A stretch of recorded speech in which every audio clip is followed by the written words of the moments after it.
So why the concept of Riot? I think I developed it whilst I was still working as an illustrator. So I used to freelance quite a lot.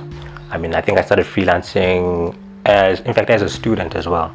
I freelanced because that's how I had to pay my tuition and stuff like that. But then I think what I did was I developed this sort of like a street style and a way of illustrating, And at the time, I wanted a sort of moniker or an alias that kind of like spoke about the kind of work that I was doing. It was basically trying to create a street style that's very subversive, but is also informed a lot by texts and messages and basically as well social commentary, which is something that I dabble a lot in from time to time.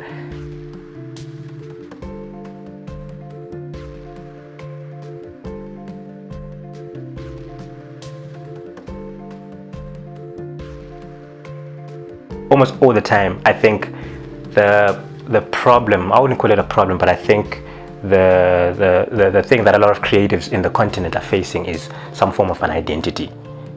It's like usually most of the time people will be like, yeah, make it look African, or it has an African style, or you know what I'm saying. I think what I also always want to push in my work is you need to be able to see where it's coming from.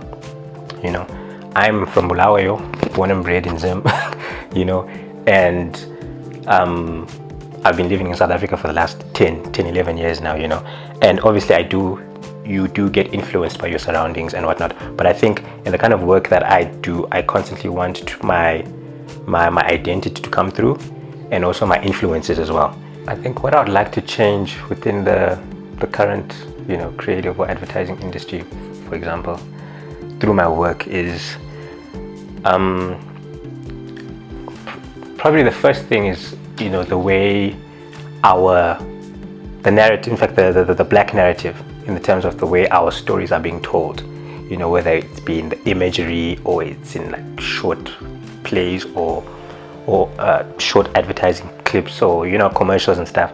I think the most important thing is the black experience and the black narrative as a whole.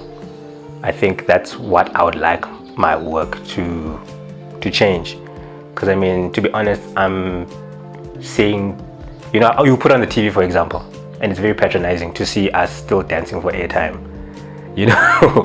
and those kind of images that we're seeing, we're so far down the line now. I mean, it's 2017 now. We can't still be portrayed in that light, you know what I'm saying? And I think that's also something that pulled me out of that industry for a while, because I felt like although we've got a lot of insight and we have a better understanding of the people that you're eventually talking to, our ideas wouldn't necessarily make it past the boardroom.